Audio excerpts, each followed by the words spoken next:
Welcome back to Watching the Throne, episode 75 on the Late Night Chat Network, everyone. Play that funky music.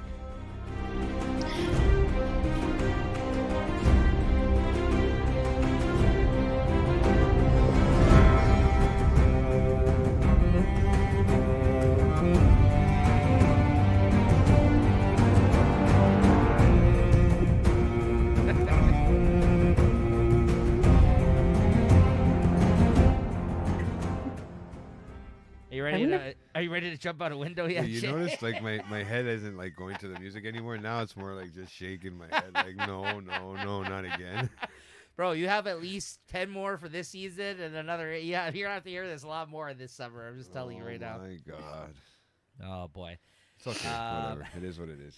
All right, everyone, we're back. We're back again. So I'm Nico, aka Maester Stats, for this episode, which I should mention. I'm passing the baton of the Maester Stats over here. I think our guest here today, of course, which honestly I should stop even calling you a guest at this point, Christina. You've been on the show enough. Or basically the third co-host of this show at this point, Christina, aka the Rogue Princess, our super fan, Game of Thrones fan, is actually. I think you're going to be doing the commentary on the next couple of episodes. Is that the case? Yeah, I think we talked about it. So So, let's. We'll see. Yeah, we'll see how We'll see how it goes. You've done it before. I have. Yeah. Look forward to that, everybody. And JT does it. It's just gonna take forever. yeah, no, we're not giving you that job. Showing up is good enough for me. For you. God forbid they have the Godswood tree in the episode. We'll never get it done. All right, guys, let's break down this Godswood. I really need to know what's going on. I hope by the end of the series I can figure something out that matches it to the Game of Thrones. You know what I'll say about that? You were not wrong for having so much questions about the Bran situation. The thing is about that situation, they don't want to answer your questions, all right? They're just like, they don't care. Literally, even the characters are like, what does that even mean? Oh, don't worry about it. He's like, who knows? Anyways, yeah. I'm just warring into this fucking bird over here. Yeah, everyone, nobody wanted to pay any attention to that whatsoever. Just fly right under the radar. So, like, before you start this episode, I just want to say about the last episode that we didn't say. Oh yeah, the time jumping is more smoother in this one. Did you notice? Yeah, it is. The birds are getting places faster. And I mean, they even do a time jump halfway through the fucking show this time around, which we haven't gotten to, of course. But yeah, you were not a fan of that? Is that? It's just like I'm speechless now. Like I know there's tons of content to get through, but my God, like. It's like, okay, episode 1, okay, fine. Right. They explain it happened over like 9 years later. Okay, great. And then this episode, it was like 6 months. And then the next episode, I haven't watched it yet again, but like, I think it's like 3 years. And then it's like 4 years. And then it's like 2 months. And then it's like, I can't keep up. It can be a bit jarring, but I think because of the fact that, like you said, like when we started this, it was 170 years before. They do have a lot of room to work with some of the events and tell these stories. That being said, I do agree with Jay that I feel like it's done a little bit better. Yeah, the transition of the time jumps is a little bit better. But the first time that happened, the first time I watched this and they jumped from them as kids to adults, that I was a little bothered by initially. And then I was like, okay, it's good still. Like I wasn't like, but like the first time out, because I was really enjoying that younger actress playing her at the time, I was like, oh man, I'm like, what the fuck? I was just getting used to that character. And now like they time jump. I didn't know that was going to happen. Like, I don't know if other people knew that beforehand watching it when it was first coming out. Like if they had heard that, I had no idea that they were going to change up like that halfway through the season. That was a bit jarring. Like I thought at least you get a season of her as a kid. And then we would time jump. That would have been. Yeah, I don't remember. Like, I don't remember how I felt or if I knew that or if not. I don't remember. All I remember was like, why does she get to age up and like a handful of characters and the others don't? Because it's easier for the older adults to look just older than the kids going from a child to an adult, right? I know, but even just for example, like Sir Criston. Right. Why does he look the exact same in episode 1 that he does in episode 10? Right.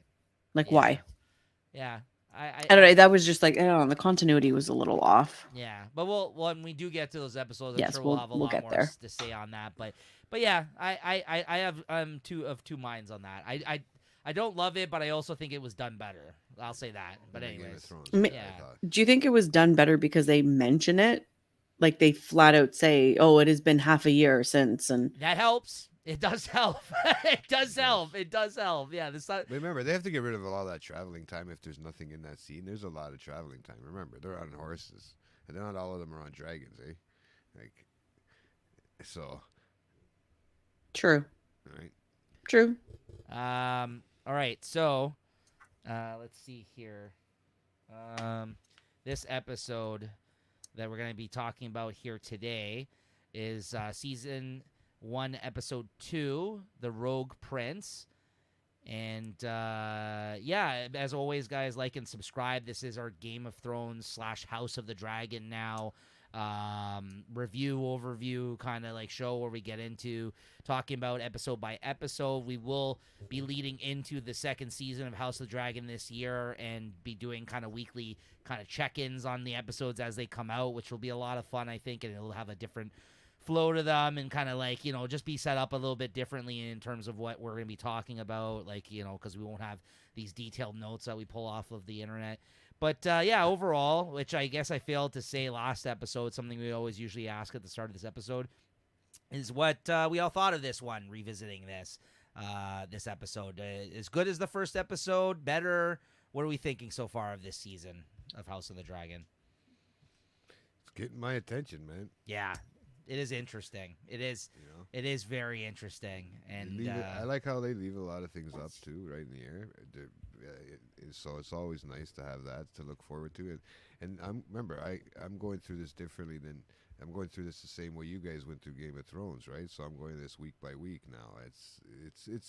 It's becoming more like when you watch it, it's more like intense. part of your life. Yeah, It's intense too, right? Like it's like fuck. I've been waiting for this all week, and I need to watch it right now.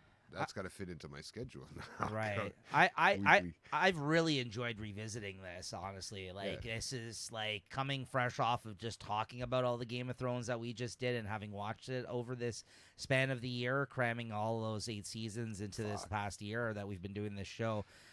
Watching this is like, yeah, I definitely feel still 2 episodes in that this is stepping it up a notch in terms of just like how good this show is. I'm actually really... I mean, we'll see how the rest of the season progresses, but I remember being really satisfied by the end of this first season, the first time I watched it 2 years ago. And it's just I was out that it's 2 years now. I was not disappointed, and I was actually like a little pissed that like there wasn't more. Yeah. You know, like I was like, oh God, here we go again. Now I have to wait another like X number of years because I didn't Yeah. know Of course how you did. long it was gonna take. And it took 2 years. Yeah, 2 years. 2 years. June 16th is the return of season 2, by the Nice. way, everyone, if you haven't heard of that as of yet. But yeah, but what did you think about this episode overall, Christina? Did you enjoy this one? Or? Yeah. I did. I mean, like episode 1 was just like holy, It's like hard that to was top just that. Yeah. that was just like one train wreck after another. Like that was just insane. That was really intense, really fast, really whatever. Whereas this one, I mean, there's still a lot that happens, and I think we're getting a little bit more used to the characters, a little bit more used to what's going on. But no, it's still a great episode. I agree with you in the sense it's hard to top the first episode, and while I wouldn't say this was better than that episode, this one, it gave ourselves a little bit room to breathe finally after that first episode, and we are starting to get to learn of these characters, how they are a little bit more in this episode, the relationships. There's a lot of these kind of classic Game of Thrones, like people conversing with others, like meeting up with one another and kind of talking about what they're looking to obtain within like this kingdom and stuff like that, like what their motives, are like. So you're actually... You're getting to learn these characters a lot more intimately this episode than the last one, because the last one was just like, it felt like shocking moment after shocking moment as we're kind of being thrown with all these references of all these people that we're meeting for the first time. So it kind of was like a mile a minute. And even us revisiting this, I still felt kind of like this is a lot. While this episode, it kind of took a seat back a little bit, I felt like. And we got a little bit more like kind of one-on-one or, one-on-one scenes with characters kind of the Seven Kingdoms, and you can see that, because this is still at that time, right? So, one ruler, right? Mm-hmm. In a sense. So this is interesting. Yeah. So So yeah, let's get into it here. The Rogue Prince, House of the Dragon, season 1, episode 2. But cool, kind of cold opening here where they don't really explain what's going on here. But this is kind of a shocking intro on a beach of one of the islands. Kragus Drahar, Prince Admiral of the Triarchy forces, who they briefly mentioned in the first episode, executes shipwrecked Westerosi sailors by nailing them to posts on the beach to either drown or be slowly eaten alive by crabs drawn by the tide. And you see this gross scene of like the crabs eating away at the flesh of a man that's basically dead there, like lying on the beach. Yeah, like it was fucking awesome. Yeah, who knew death by crab? Yeah. But again, very graphic fucking opening to the episode, right? Like, it was just like, ugh. It was just kind of gross. This kind of made me like, it's kind of seeing the little crabs think, going at him. Yeah. What character are we going to be dealing with now? Like a crab man or something like that? Like essentially, just, yeah. I mean, but I mean, hopefully, like, I mean, I don't know. Well, you get a tease of it at the end of this episode again, right? Yeah, like, and I don't know if you recall, like, what? Yeah, it's essentially some sort of like a weird creature. We don't know. Who knows? It could be like well, it's disfigured. He's like disfigured, and he's like but again, these aren't people other than the Stone Men people, which we saw in the last one. You didn't really see anybody that was like this. I feel like in the Game of Thrones, right? No. Unless they were somewhere with the wildlings taking some of them, like because they had a little bit of everybody out there. Yeah, giants. And, So who knows, right? I mean, maybe we'll get introduced to those things too. Who knows in this series? I don't think they introduced giants in this first season at all. No, not in this first season, but I'm saying in this series. Because they don't even they're not even going to be talking about, I think, Past the Wall on this series, because this is like probably not an unknown concept in this series. If they even go north, like I don't think they'll go to. I don't think they'll go to Winterfell. I don't think they'll go like. But they don't even know if there's north. People up there, and there is probably. And there's probably a whole. Who knows? The whole half of the next season could be talking about just the north. Yeah, I have no idea. I'm gonna purposely not look things up. Like I don't know about you, Christina. Are you able to stop yourself from doing that, or are you like delving right in, like in? No, I'm like you. I'm gonna avoid it. I'm gonna just try to watch it and see what happens. Yeah. But I mean, once the episode airs, then I'll be like all up in the facts and the stats and the this and the that. Yeah, for sure.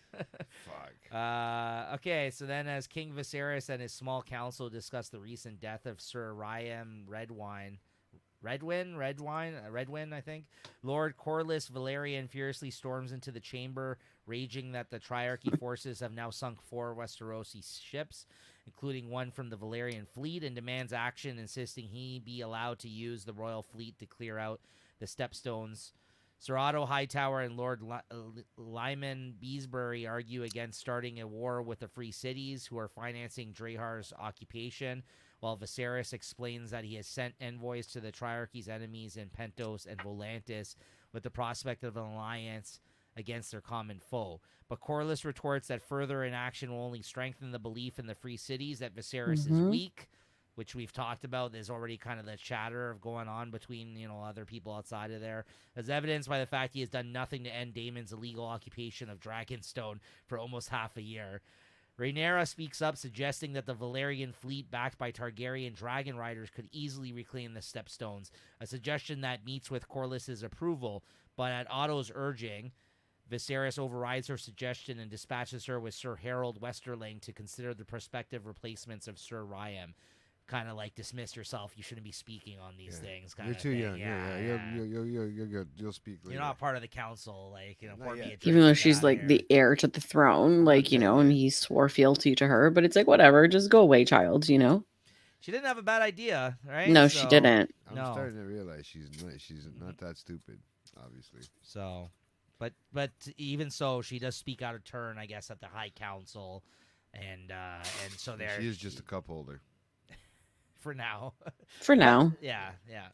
And then in Maegor's Holdfast, Rhaenyra watches as Sir Harold presents various knights to take Sir Ryan's place on the Kingsguard. Rhaenyra is dismissive of most of them, asking Harold if any have seen actual combat rather than just tourney fighting, as was talked about last episode as well.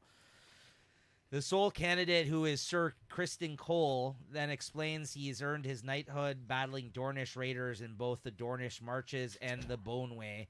Despite Otto's protest that a more politically valuable candidate should be chosen, Rhaenyra insists that she wants her father defended by a knight with actual combat experience and picks Kristen for the vacancy. And she's kind of got the hots for him. Yeah, it seems like at this point. She's definitely fascinated by him. She's going to ride him like a dragon. Sorry. Oh my God. I didn't see any horses yet. No, have I? Yeah. It's mentioned that she's 15 years old in this episode, and then in his private chambers. I literally just had that as a note here. I'm not just throwing that in. I know. Yeah. In his private chambers, Viserys talks with Alicent Hightower.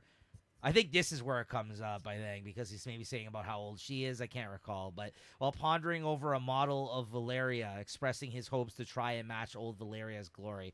The conversation turns to Rhaenyra, with Viserys admitting his uncertainty of how to speak with Rhaenyra in the wake of her mother Emma's death. Alicent advises Viserys to reach out to his daughter to bridge the gap, though she admits she hasn't mentioned her dalliances with Viserys to Rhaenyra for fear of the latter reaction, which he kind of indicates, and he realized. See, again, this is where I'm going to kind of shoot this guy some bail here. He knows what he's doing is wrong by talking to her and having feelings for her, but yet he still continues to kind of have these dalliances with her, let's say, whatever, these meetups. I don't know. At least he knows. He's like, you haven't been telling her we've been talking, have you? He clearly is aware of, like, it's not like he's doing it unknowingly, right? So it's just like, I don't know. What do you think about this, Christina? Creepy old man vibes or what? Big time. Jay, you're no, like, I mean, I don't think it's creepy old man vibes. I think it's like, it might have started off innocently enough. And then you know how it goes. It's like, he's lonely now. It's been 6 months. There's this woman who's like, or this young girl who's like obviously beautiful. Yes. And, she's paying attention to him and she's gentle and kind of have interests together. I think it's just a natural, like, crush that he develops. But he obviously recognizes that it's, not wrong. I don't think he recognizes that it's wrong. I think he's more cognizant that, like, she's his daughter's friend. Mm-hmm. And I think that's what's, like, really bothering him more than the fact that she's a 15-year-old girl. Right. No, you're right. And I mean, obviously, if you jump ahead to kind of what happens by the end of this episode, it's sad. It's kind of like, he knows that what he's doing is going to hurt his daughter's feelings. Yes. Yet he kind of goes for it still. And this is what I was referring to last episode about, like, there's a couple of the choices he's making. Yeah, where I'm just like, I like this guy, but then, like, I don't know, these things happen, and I'm just like, I can't really defend this. Like, well, I mean, his hand is basically pimping her out, man. But he doesn't know that. Like, Viserys doesn't know that, right? Yeah, he doesn't know that. He just thinks Alicent is there of her own volition. Like, she's just there, like, because she really likes him. Right. Well, she likes the history, history. Right? I think there is a respect factor there. There definitely is. But then, if what they would call it today, it would be that this is a grooming situation of sorts, right? Oh, like, 100%. Right? Wow. So that's I know. That's what it is, I right? know. I It's mean, just so fucked when you think about it. Yeah, I get it. I get what you're saying. But that's why sometimes the lines can get blurred for people where they're just like, you know what I mean? Like, what's going on here? Is it this?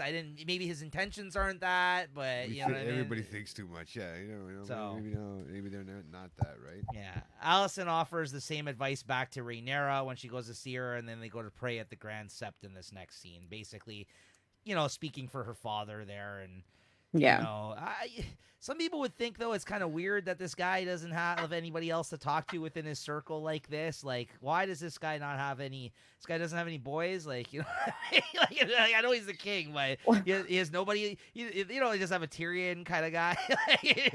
Show up and drink with them. But I think that's his thing. Like, he obviously is like, he's soft and he's emotional and he doesn't trust anybody. Like, I don't think it has anything. And, I think you both know what it's like to, like, have someone in a relationship. Like, the feeling that you have with that partner is different than what you have with your boys, or your friends. Like, you want to talk to them in a different way, and you want that, like, I don't know. You know what I mean? Like, you look for, it's a different kind of comfort that he's missing he can't confide in them like he would like. But the problem is because he's a king, it's mostly just his advisors and stuff that he can confide in, which he doesn't want to do necessarily. But this girl who takes the time to actually listen to him, he's okay with. She's seemingly interested in him, not like the king, like him, Viserys, as a person. Yeah. So I think it's like and he's obviously grieving, like he's still like mourning the death of his wife, who he obviously, that was that person for him. Like he would go talk to her like she didn't see him as King Viserys, she saw him as Viserys. So I don't know. That's the vibe that I'm getting, but I don't know. No, I mean, this is the thing. I really like this guy, but like I think that's what's kind of part of the good parts about these characters. Sometimes is that it's kind of sometimes they're conflicting because like, you know what I mean, like real life, it's just like no one's like squeaky clean where you're just like, oh yeah, I know that's what sometimes the world wants you to be these days, right? But like this guy, you know, he makes some bad choices. Sometimes he makes good choices. He does care about folks. I think he doesn't want his family to fight. I think he's a good guy, but like, you know, then there's shit that happens on this show, and you're like, oh, I don't know. So, anyways, right? We've already figured that out about Game of Thrones, right? Right. Later that afternoon, in the Red Keep's gardens, Viserys meets with Corlys and his wife, Princess Rhaenys Targaryen. How do you say her name? Am I saying it Rhaenys? Rhaenys. Sorry, there you. Rhaenys. That's okay. I was saying wrong.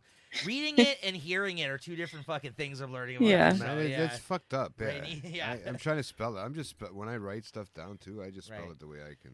Rhaenys Targaryen, Viserys, and Corlys exchange apologies over their terse words in the small council chamber, but Corlys repeats his advice of not allowing the Free Cities to think Viserys is weak, firstly by striking back at the Stepstones and by a marriage between Viserys and their daughter Lyanna, uniting House Targaryen's dragons and House Valerian's fleet to prove the strength of his reign.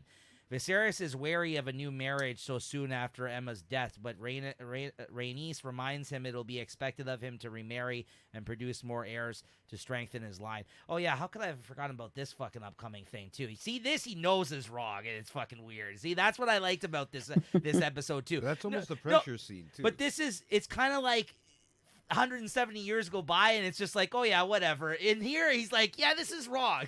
He's like, this girl's like 9 or something, like whatever how old she is. Yeah, I won't have to sleep with you till I'm 14. Yeah, right. Oh my god. So at least he sees it's weird and wrong here. At least he like has that enough foresight to be like, yeah, I don't know about this. Yeah. I also like his resiliency to kind of give up on his wife even 6 months out, because like even he's getting talked to here and they're like, listen, this is important, this and that. He's like, yeah, but it's only been 6 months. You know what I mean? It kind of feels like an actual down to earth, like human response to be like, you know what I mean? Like an actual, like, not even though he's a kid. Oh, how like, sweet of you. It's only been 6 months. Like, you know, But the thing too is, he doesn't look like he's got much time. If you know, he's still an old man. Plus, he's got that infection still there going. Yeah. Can I tell you? Can I just like, you know, here, let me spit out some facts. You know, when you he can't do it you can't drop your sperm in a cup anymore. In this, no, what? No, what? Yeah, so he can save it before, you know, so that they. No. Like in this episode, because I know how old he is when he dies. In this episode, he's maybe like 40.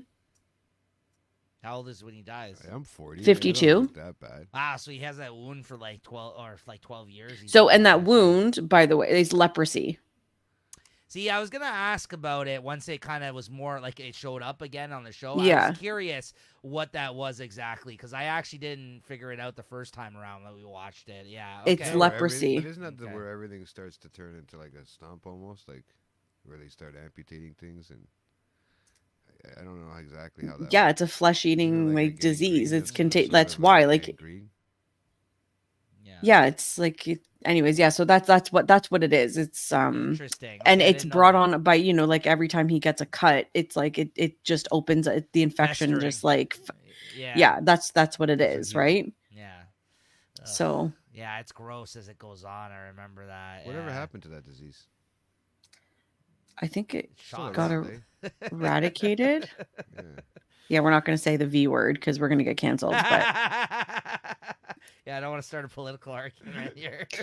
But yeah. Yeah, so he's like only 40, like in this maybe 40 in this episode. So Like I he's not mean, that old looks at not all. bad for my age. If I But- could shave this down and not have it so white, I probably wouldn't. It's not so bad. I don't look his age. But by standards of thinking, like back in the day, even in this fictitious world here, it's like people didn't live to see as long as they have like today. Like, Fair, but then if we're right? going on that theory of thought, then like Alicent and Rhaenyra being 15 is not so creepy after all. I guess, yeah. Right? Like- I guess it's because we look at the guy-girl thing. It's like I don't know.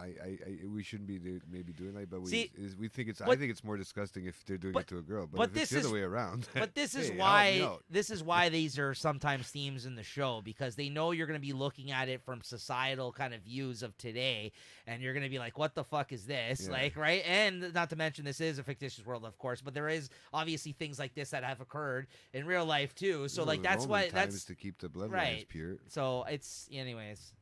But Sucks. But why it's you think true. that it's not a big deal that he cared that he waited 6 months, Christina? I think that's pretty good of him. He waited 6 I know months. people that have only It's waited not a 6 horn months. dog where he's. Just I like, mean, next you know week. what? No, for that standard and him being the king and everything, I'm like, okay, fine. I'm just thinking of like my Sure. in today's world, it's like Right, really right. like 6 months, like Right. Oh, big whoop-de-whoop. Yeah, Yeah. give me 3. I'm you gone. best See, believe I'm haunting you after 3 and your months, new I'm boo seeing thing. it. Like, Yeah, I didn't Oh, expect I it. know how that works. I didn't expect it coming from him, right? He's just like, well, I don't know. It's been 6 months, and I haven't really given marriage a thought yet. I was surprised at that. I was think like, that was sweet. Okay, fine, fair enough. Yes, Yeah, he's a you king, can- right? yeah. Everyone's That was pressuring nice him. of him. Oh, so sweet. Basically, then what else do I got here? She reminds him that it'll be expected of him to remarry and produce more heirs to strengthen his line. Rhaenyra reiterates the same advice, and Grand Maester Melos also supports the union, remarking that it would go a long way to healing the rift between houses Targaryen and Valyrian left by the Great Council of 101 AC after Christ. 101.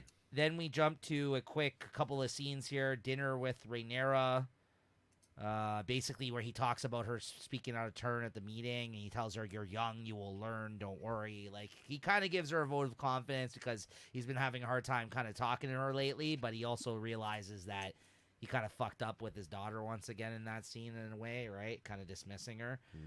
Right. Yeah, so he's kind of on the outs with her, I mean, right now, but as they're just in a weird place right now, these two, right? I mean, but she obviously the mother death didn't help, as they've mentioned. So, Oh, I don't think it'd help anybody. no, But yeah, no.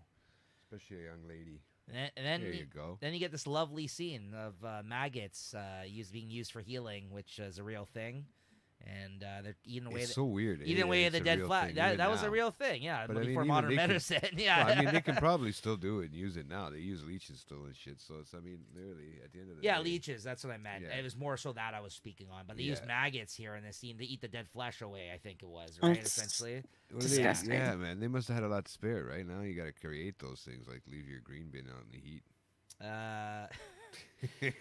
Then he kind of speaks to Otto on the advisement of taking a new wife and how his daughter would take the news. And again, I wrote here that some of his questionability of both things here, at least it kind of shows that he has somewhat morals and doubt in this stuff, and there is a little bit of questionability with him. Again, it's Moral just refreshing. building. It's refreshing to see, just because we've seen so many fucking despicable characters on this show where they don't care about, like, no one's Yeah. questioning these things, and he actually is questioning these things in these moments, But right? it's so like, funny because it's so far back Yeah. that he's questioning. So like, yeah, yeah, who fucked it all up along the line? Like, you know what I mean? the Lannisters. No, it was the Mad King, yeah, and then the Lannisters fucking came in. Fuck. Any comments about these though, Christina, Jay? Anything? Hey, the maggots scene. I'm gonna try it next time I have a cut. Mm-mm. I'll tell you how it works. You let us know how that goes. Yeah, only if it's infected though. It looks black. And here we get Just to gross. then we get to this weird moment here. The next day, Rhaenyra and Rhaenys watch from a balcony of the Red Keep as Viserys walks with Lyanna. Viserys is visibly uncomfortable about potentially marrying a child, while Lyanna is more interested in hearing about Viserys' experience as the last rider of Balerion, as well as pondering the whereabouts of Vhagar. I guess it must be this fucking other dragon. Yeah. And then there's the line that stuck out to me here, of course, is when he asked her just bluntly is because she basically says about how you could choose me to be your wife and blah blah blah blah blah, and he's like, is that what your father told you to say? And he's like, what did your mother tell you? And she's like, that I wouldn't have to bed you until I turned 14. And I'm just like, what the fuck? And even the whole setup of the scene of them peering down on them kind of knowingly, of being like, foisting their child daughter onto him because they care about like the the strengthening of their their group, their families, right? I don't know, it was just kind of skeevy, this whole scene. Of course it's skeevy. He's literally like a man like walking down the path with like a child. But that's what's, again, the way they shot the scene, I thought was really well done, because like you can tell like visibly how uncomfortable he is. He doesn't know what to talk with this child about because she's a child. And like this, the kind of like the distance of them even walking with each other around the garden as they're kind of watching from up above. I just thought the layout of everything, and knowing what you said about them actually doing some like movie making shit where they're building some of these sets is actually pretty exciting, like to me, like that they're actually doing that kind of stuff, which I had no idea. I thought this was mostly just CGI. That's awesome, like because they built all the sets. It shows, and I always agree, like that's always a better way of like movie making type stuff, is like doing that kind of stuff, right? Why not? Yeah, it's way better. They did it. Whether or not how you feel, but whether or not you like the new Star Wars movies, they did that with a bunch of the ships in that film. They actually built them in the new ones.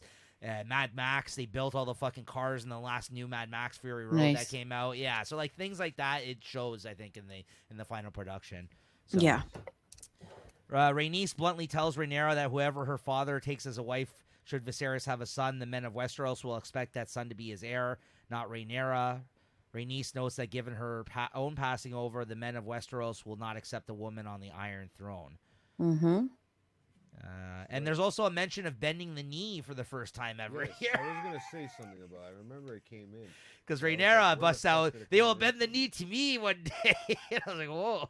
But they've already sworn fealty to me. They've already, like, pledged their allegiance to me, like, as the rightful heir. But I know Rhaenys is just, I mean, it's coming off like so smug and so like, Yes. But I think at the end of the day, she's literally just trying to give her some really, Advice. like, don't get too high up on your horse there, girl. Like, I was the direct granddaughter of the king, like then the next in line to the king, and everybody in Westeros, like, bowled me over. Queen that never was, right? That's why she's like, hey, listen, that's literally my name. Yeah. No, it's true. Yeah, don't get too ahead of yourself there. Yeah. So. Later that evening, Viserys dines privately in Alicent's company, where she commiserates with him over his reluctance at wedding a new queen and gifts him a repaired model of a dragon for his miniature of Valyria. Otto interrupts the meal to inform the king that he has called an emergency meeting of the small council.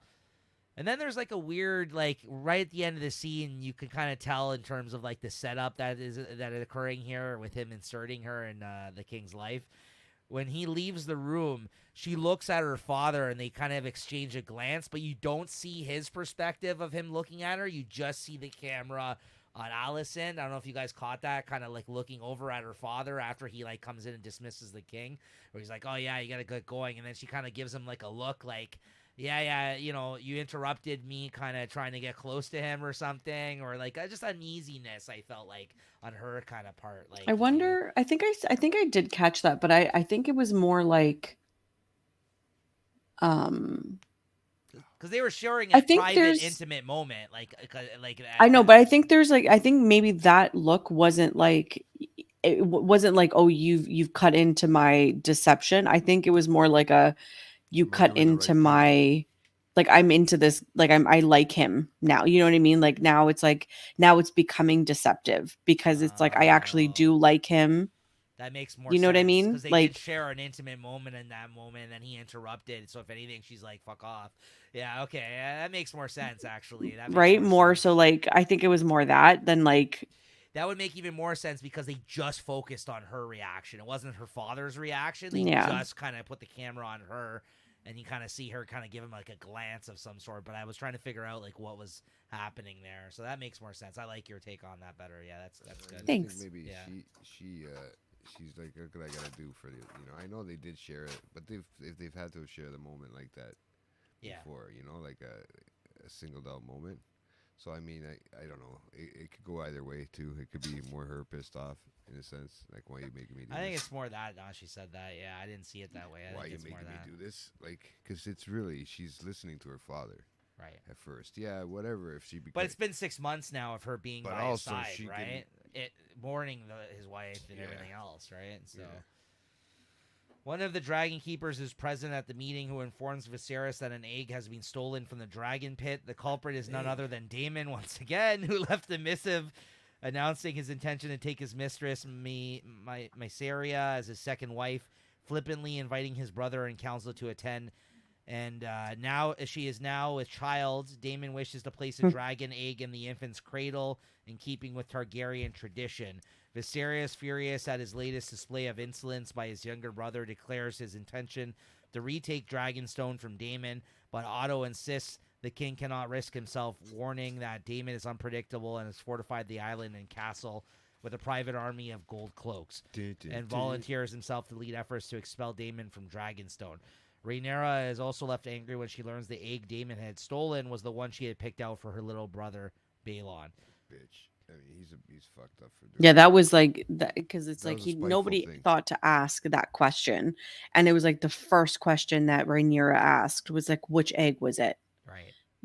And because it could be any egg, it could be, it doesn't matter, but like, of course he has to pick the one that was destined for that's her. And I to throw it in their face, really. And she's learned that already, and she's supposed to be young and not supposed to be putting her 2 cents in, but you think about it, she's not so stupid, right? Cunning. Because very not cunning. even the king thought to ask this question. And I think it even goes, I think it was like getting the news to Viserys that he stole the egg was enough to get the news to Viserys. But I think picking that specific egg was directly for Rhaenyra. I don't think it had any, like, he didn't do that for Viserys. I think he did that because he knew Rhaenyra would come, and he knew that she would like react to that. Feel a way about that. Yeah. Exactly. Yeah. Before departing for Dragonstone, Otto meets with Alicent in private and urges her to continue her liaisons with the king. See? Yeah. I mean, this is confirmed. Worse? I seen this coming from a mile away, though. I called this when I first watched this originally. I swear I saw that in the first episode. I'm like, worse? Not that it's not that. It's not like it's like pretty. It's pretty obvious, but like. It was never confirmed really till like this moment, and I was just like, "Oh, that's definitely what's going on here, right?" Like, can I ask you something? Who's worse, Otto, the crazy old man, or the Otto old father that's pimping out his kid? Otto, for sure. Yeah, Otto. I know. I just wanted to know your opinion. That's the way absolutely. I looked at it. Yeah, he's basically throwing his daughter into the fucking pit, basically. Oh, he's very sneaky. Yeah, absolutely. Yeah, I like to see how his character plays out. I don't remember. You know what? I don't remember too much about this as season. You I remember some of the shocking moments, but like I don't remember too much, to be honest. No, I don't remember who dies by the end of the season. No, Serrato High. Well, yeah, I remember. I do. At the end, yeah. No, I can't remember. I do remember actually. I take that back. I do remember some of them. Serrato Hightower's forces, consisting of himself, Sir Harold Westerling, Sir Criston Cole, and 20 of his household guard, arrive on Dragonstone. And yeah, this is where you get to see Dragonstone for the first time. I guess not destroyed, right? Yeah, which is kind of cool. Well, the dragon's got to land on that shit and everything. It causes it to break down. That quick. Scene was so cool when you see it walking along the walkway, and I'm just like, this shit's about to break, man. But did you see the way it actually prances? Yeah, it's kind of like it's like a word. It actually, you can see the weight edge. Of it. Yeah. Yeah. It's cracking everything too at the so same cool. Time. It's like wow. Yeah, man. Yeah, it's so cool. I get why you were obsessed with this show over the dragon shit. Fuck, man. You don't see no dragon, and these guys are like, it's just these ones are so much cooler. Yeah. Daemon, accompanied by Mysaria and a detachment of his gold cloaks, intercept them on the bridge leading to the castle. Otto relays Viserys' demands that Daemon is to relinquish the stolen dragon egg and the castle, disband his private army, and banish Mysaria. Daemon refuses, insulting Otto and Kristen in the process by saying, "Kristen he's like, I can't recall. Perhaps you recall when I knocked you off your horse." Right? And he's like, nicely done. Yeah, that messed him up. And then they basically say that he's marrying a whore. Yeah. Once again, the disregard for this. He's like, who is this? Go back to your wife. Who is this whore? You disgrace us. They don't call it a whorehouse, but they call, they the pleasure house. Yeah, they call it women whores. That's all. Like, really? Come on. I know. Poor woman. She's standing right there, too. Yeah. She's like, hey. Not even behind her back. Like, right? What the fuck? Daemon refuses, insulting Otto and Kristen in the process, insisting he's merely following his house's traditions. When Otto threatens Mysaria, Daemon draws Dark Sister, prompting both sides to draw their own weapons, though Otto orders his men to sheath their weapons when Caraxes appears to defend his master, the dragon. Any comments on this? Anything? I just thought it was a great scene. Yeah, I mean, like, well, it was the first time you got to see like Daemon's dragon too, and his dragon is like different from Drogon and Rhaegal and all of that because it's like he has like the long, like snaky neck, which was like interesting too. You know, like the difference between like the Lion King, where you get like the uncle that's fucking ugly with the scar. Scar. Yeah. Scar was hot. What are you talking about? No, but I'm just saying, and then you get the one that looks he had really that good. nice hair. This is sophisticated.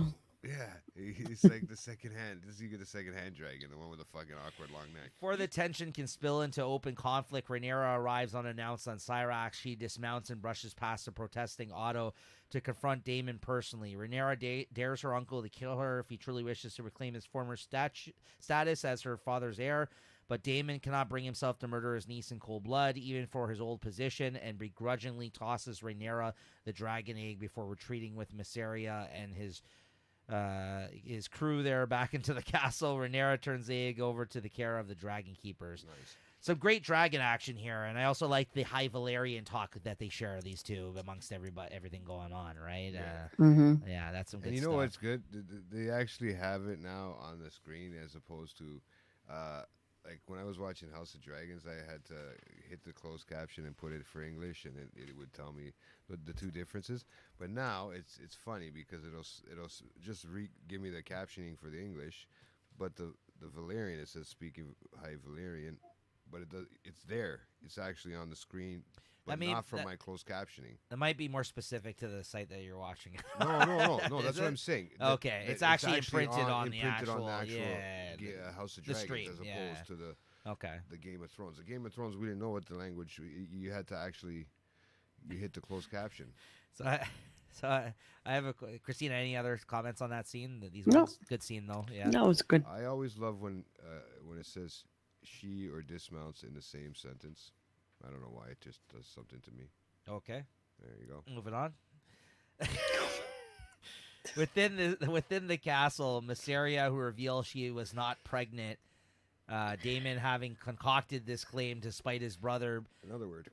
Basically, which is why he said he took the egg and everything. Berates Daemon for provoking Viserys, stating that while he enjoys a degree of protection as the king's younger brother, she does not and would likely end up the one who pays the price for Daemon's antics. Daemon assures Mysaria that he will protect her. Okay, I have a question here because I wrote a big note here for this.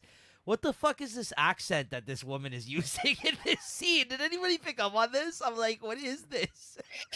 Is this show specific, or they just put somebody who's like has an accent in the show? Like, you know what I mean? Like, I don't know what to just throw anybody else off of me. I was like, what is she? What is this accent? Yeah, I don't know where she's supposed to be from. Yeah, that's right. What I mean. But is it show specific, or like is she just an actress that like has an accent? I don't know. I don't know. I didn't look her up, so I have no idea. Like, I don't know, but I know she's kind of sounds a little derpy. Right? Okay. It's not just me, right? Yeah. No, but you noticed it, right? I was like, what is this voice that's coming out of her mouth? Maybe that's why they just put her, like, I don't know. I have no Is idea. that on purpose? I don't know. Hold on. What is her name here? What's Mysaria? Sonoya Mizuno. Is she Asian? I don't know. Hold on. An accent? she's Japanese, but she doesn't sound Japanese in this No, scene. that I So think so Maybe it's she's maybe. turned to a I think regular this is maybe show specific. it Like an has to English be because accent. I don't know what that. Oh, you know what? I think I've seen her in other things. Oh, she's the girl in Ex Machina. The machine. Is that the dancing one? She starred in Ex Machina. There's like 4 people in that movie. She has to be one of the machines. Maybe she's not one of the dancing one. I think it is though. I'm looking at it right now. It's Yeah, it probably is the her. black It hair. is her. Yeah, now that yeah. You, say it, I don't even have You ever to look seen at that your movie, screen. Christina? Ex Machina? Oh, that's a good movie. Yeah. That's If the you one guys that want he to tried watch to it, kill him with we have afterwards. a late night at the movies episode in our playlist here, guys. Where we Yeah, talk shut up. we talk about that movie for like 3 hours. It's great. It's a great movie. But there's a scene with a robot that Pedro dances. Pascal. Yeah. Yeah. Pedro Pascal's in it. Yeah, your boy. He wasn't Dornish in that one. No. All right. So in this next scene, in Otto's absence, Viserys meets with Lord Lionel Strong for an impartial opinion about a prospective marriage to Lyanna Valerian. Mhm. Although Lionel acknowledges Viserys' discomfort at marrying a child, he adds that strengthening an alliance with House Valerian could temper Corlys' bitterness over the Great Council's decision, unify the last descendants of Valeria, and ensure the crown has access to the Valerian fleet should the situation in the Stepstones deteriorate into open war. The meeting is interrupted by Grand Maester Mellos informing Viserys of Rhaenyra's departure and return from Dragonstone. I think the word Sir Strong used where she'll mature. Yeah, I think you're right. Yeah. She'll mature. She'll grow. Gross. Yeah, gross. Yeah. She's 14. I said here that I was still conflicted previous to things that have become more commonplace, in this show. This is less like I said, they're less stuck in their ways, I feel like, at this time. Like, you know what I mean? Like, that's what I wrote here, their ideals overall. It seems like they're still navigating the waters of, like, whether or not this is right or wrong here. Yeah. That's why I said they're still conflicted at this time. It's Not only 100 myself. AC, no. right? Like, come on. Then the King's Guard escort Rhaenyra to her father's chambers, where he angrily chides his daughter for taking off without his leave and risking her life, though he does concede that only she could have recovered the egg and ended the situation with Daemon bloodlessly. They speak about Emma for a time, Viserys noting that Rhaenyra has inherited a lot from her before reluctantly broaching the subject of her prospective remarriage. Viserys insists that he cannot replace Emma, but with only Rhaenyra as her heir, or anything that happened to her, House Targaryen would come to an end. And though Viserys insists he will not replace Rhaenyra as his heir, even were his new wife to give him sons, he must ensure the continuation of their line. So yeah, there's some issues between these two right now, given all these things, right? But I think very slowly, Christina had mentioned it, at maybe even the first episode at that time, she didn't even seem to care about this whole thing about. No, she was like, whatever. The thoughts kind of, the more it's being talked around about her now that she's actually been given the title, it's slowly kind of, and she's making decisions.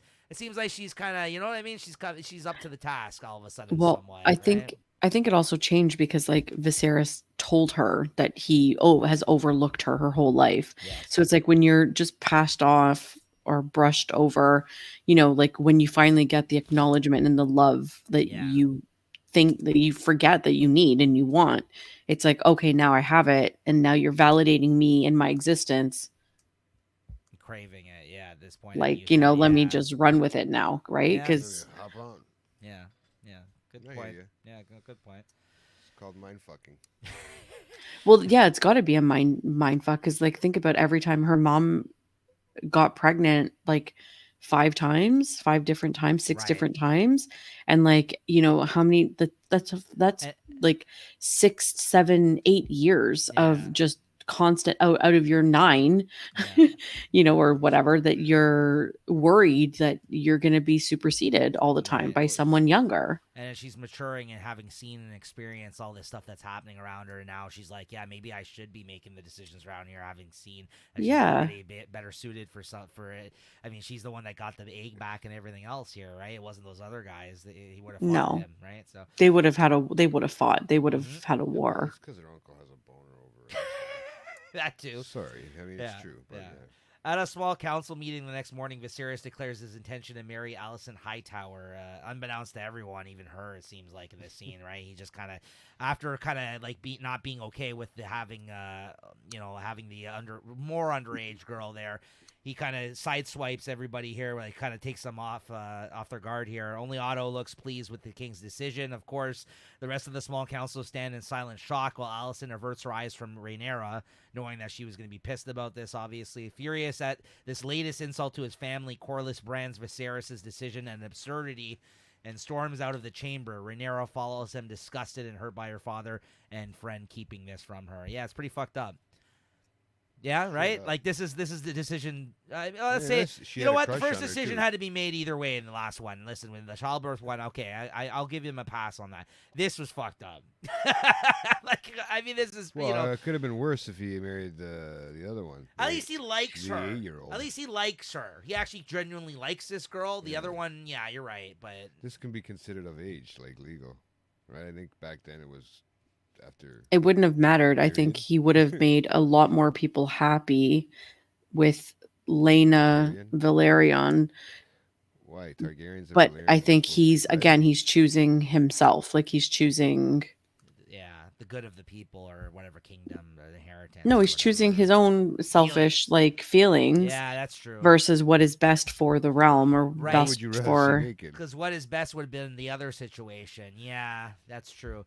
You know what? Right. I think a lot could have been avoided here if he gave Rhaenyra at least a heads up. This was kind of like not cool to just drop it on her. He hasn't been talking to his daughter. No, but he literally just had a conversation with her where he could have been like, listen, I have feelings for your friend. I know it's fucked up, but I'm going to make her. At least she would have just been caught off guard in this moment with her friend and him literally just staring at her. Well, this could be like a changing point where it turns her evil now, in a sense, right? It could. Well, it starts the rift between those two. Well, I get that. We know that. Obviously. Yeah. Because like that's not cool. You're fucking. I didn't want to jump ahead, right? You're fucking and marrying my husband, my husband, my father. Dad, yeah. It was just you're going to be my mom at the same time. Like, right. Fuck. That's weird. Yeah. The titles they had to carry: mother of this person, but friend of her beforehand. Yeah, that's strange. Yeah, and it gets strange as we go on, but you're right, John. That's jumping ahead. Anyways, and finally, enraged at the snubbing of his daughter by Viserys, Corlys invites Daemon Targaryen to his castle Hightide. Corlys rages at Viserys' disregard and lack of respect for his family and loyal service, citing Daemon's own fall from Viserys' good graces as proof that they share a common cause, being men of action forced to make their own way in the world who have never received the due respect or appreciation for their efforts. Although Daemon chides Corlys for speaking disrespectfully of his brother, he is intrigued when Corlys proposes a joint expedition between them to eliminate the Crab Feeder, clear out of the Triarchy forces from the Stepstones, and simultaneously claim wealth and glory for themselves while proving their value to the dissenters at Viserys' court. And then we get a pretty cool, different, and scary fucking looking antagonist introduced here at the very end of this episode, which I honestly, left us on something to look forward to moving forward. I felt like this was a great way just to end out the mention of his name and then a kind of a quick shot, and you're just like, what the fuck is going on here now, right? Mm-hmm. And something, new to the Game of Thrones kind of stuff, so. His, I don't know if you guys noticed, did you see or do you remember like his mask, like what it reminds you of? Yeah, no. What? A bird, like some sort of bird. No. Wasn't it like that? It's in reference to Game of Thrones. Which mask is it? The Sons of the Harpy. Oh, okay. Yes. So it's like, I don't know what the direct correlation is with there. I mean, like, I know what happens at the end of the season, but like, I don't know where they're going with that. But like, yeah, the Sons of the Harpy. Well, that's probably what ends the Valerians. You never know. We don't know yeah, I don't know. But his mask is it's like kind of like a Phantom of the Opera, like Sons of the Harpy mask. I don't know why I said crow, but yeah. I didn't make the connection, but yeah, now I see what you're saying. Yeah, that's kind of cool. Yeah. White and all that, right? Very neat. All right, guys, that's going to do it for this episode 75 of Watching the Throne here on the Late Night Chat Network. And I want to thank once again Christina for joining us, a.k.a. the Rogue Princess here. As I mentioned, our third co-host essentially will be with us throughout the entirety, hopefully, of House of the Dragon. And always happy to have her here with us, because if not, I have to listen to JT's comments all day, as you can hear. Happy to be a buffer. Thank you for that. Yeah, Jay. You're a bit buffer. of You're throwing buffer in there too. Like, I don't know what to say. a lot. Man. Like, Listen, a lot of creeps this episode. You're a bit of a creep yourself. So why don't you see us out here? I gotta fill in for the. I should have been born in a 101 AD. Right? So, I mean, that's where I belong. So we will see you guys next time for episode 3, as always, on Thursdays at 8 p.m. Thank you for tuning in, everybody. And, yeah, we'll see you next time. Like and subscribe and all that good stuff. Thanks, everyone. Peace out. Later.